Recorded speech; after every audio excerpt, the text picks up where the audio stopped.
Уезжали вроде бы на заработки, а дети и жены в итоге голодают. Таджикистан столкнулся с неожиданной проблемой. Трудовые мигранты оседают в России и все чаще бросают свои семьи на произвол судьбы. Помочь таким вдовам и сиротам при живых мужьях и отцах пытаются всем миром. Репортаж Сухропа Садулоева. Папу ты видела когда-нибудь, кроме фотографий? Нет. Фархунде было всего 5 месяцев, когда в поисках заработка 12 лет назад ее папа уехал в Россию. С тех пор отец 3 детей ни разу не помог оставленной в высокогорном кишлаке семье. Его родня все эти годы живет на пенсию 83-летнего Мирзо Юсупова. На 200 самани, это примерно 1300 российских рублей, старик умудряется прокормить 6 человек. Пожилому горцу содержать полуразрушенное хозяйство уже не на что. А что здесь теперь я могу делать? Ничего нельзя. Дома все разбито. Стекло все разбито. Что я делать? Пускай приедет.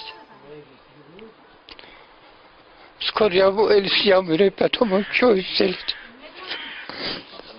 По неофициальным данным, ежегодно более 1 миллиона граждан республики выезжают на заработки за пределы страны. Это почти треть всего трудоспособного населения Таджикистана. Большая часть из них проживает в сельской местности. Чтобы убедиться в этом, достаточно зайти в любой дом в любом кишлаке. Вас встретят женщины, старики и дети. Здравствуйте. Ваши мужья сейчас где? Россия, Москва. Ясуман Рафиева уже не надеется дождаться от мужа денег. На чужбине хозяин дома 6-й год. За это время не прислал ни копейки. Отчаявшись, женщина обратилась к местным органам власти, чтобы те помогли вернуть мужа. В основном к нам приходят жены, и большинство в этом случае можно сказать, что трудовые мигранты, которые уезжают, забивают от своих детей о родине. Уже составлена база данных так называемых брошенных жен. Многодетным семьям могут оказать и продовольственную помощь. Продукты развозят по домам волонтеры.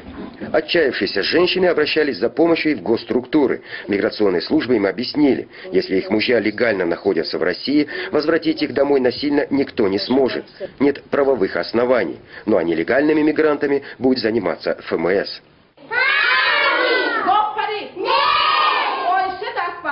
Руководство этого детского сада также решило подключиться к акции «Поддержим семьи мигрантов». Коллектив учреждения в основном женский. И здесь не могли остаться в стороне от проблем брошенных жен. Основной отцы едут в Россию, не помогают, деньги не посылают. Вот ихние мамам мы сами поможем. Вот они дают 50% этой взнос садика. О трудовой миграции Шайста Алимова знает не понаслышке. Ее сын сейчас работает в одной из подмосковных фирм. Заработанные им деньги одинокая мать аккуратно перечисляет на отдельный счет в банке. Говорит, вот приедет, построим ему дом и женим. Чтобы скопить на свадьбу и новое жилье, при средней заработной плате в Таджикистане примерно 5000 рублей понадобятся годы. В России для этого хватит пару лет. Сухропа.